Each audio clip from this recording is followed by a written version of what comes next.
क्या विडंबना है। 1 मिनट की देरी पर छात्र बाहर, लेकिन दूसरी तरफ पूरे के पूरे परीक्षा पेपर खुलेआम लीक। शुरुआत करते हैं सीबीएसई से। 12वीं के छात्रों पर अचानक ऑन स्क्रीन मार्किंग का एक बहुत भारी नियम थोप दिया गया।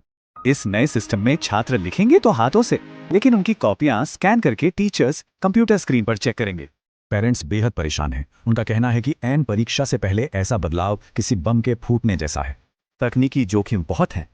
अगर पेंसिल के हल्के निशान ठीक से स्कैन नहीं हुए तो छात्रों के सीधे नंबर कटेंगे। यही बात पेरेंट्स को सबसे ज्यादा सता रही है। तनावग्रस्त छात्रों पर यह बहुत गहरा मनोवैज्ञानिक असर डालता है। बिना प्रैक्टिस और सिर्फ 15 दिन की मोहलत, छात्रों के करियर से जुड़े सिस्टम में इतना बड़ा बदलाव आखिर क्यों? अब नीट परीक्षा देखिए, कैसे मात्र 1 मिनट की देरी ने छात्रों की सालों की कड़ी मेहनत बर्बाद कर दी।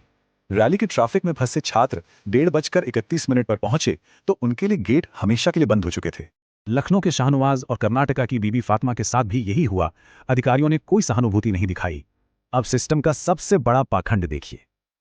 आइए इन दो अलग प्रशासनिक सच्चाइयों की एक साथ तुलना करते हैं। देरी पर छात्रों से अपराधियों जैसा सलूक होता है, लेकिन पेपर लीक माफियाओं की कोई तुरंत जवाबदेही नहीं होती। सवाल यह है कि परफेक्शन का यह सारा निर्दयी बोझ सिर्फ और सिर्फ हमारे बेबस छात्रों पर ही क्यों है? सिस्टम का यही पाखंड करियर बनाने की कोशिश कर रहे युवा दिमागों पर असहनीय और जानलेवा दबाव बनाता है। नतीजे बेहद दर्दनाक हैं। इसी भारी दबाव और पेपर लीक से हताश होकर 17 छात्रों ने अपनी जान दे दी।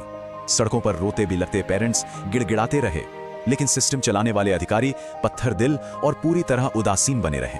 हद तो तब हुई जब आधिकारिक नियम तोड़कर एक छात्रा की पहचान को निशाना बनाते हुए उसका बुर्का उतरवाया गया। तो अब सवाल यह है कि सिस्टम के इस तरह ढह जाने और क्रूरता की जिम्मेदारी आखिर कौन लेगा? भ्रष्ट अधिकारियों को कोई सजा नहीं मिलती, लेकिन मात्र 1 मिनट लेट हुआ छात्र अपना पूरा साल खो देता है।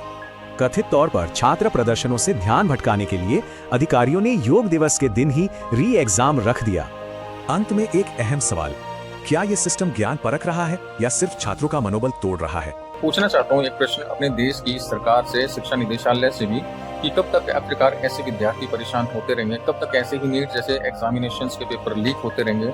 आखिर कब तक हमारे विद्यार्थियों को वो सपोर्ट, वो सहयोग हमारी सरकार के द्वारा, शिक्षा निदेशालय के द्वारा नहीं मिलेगा?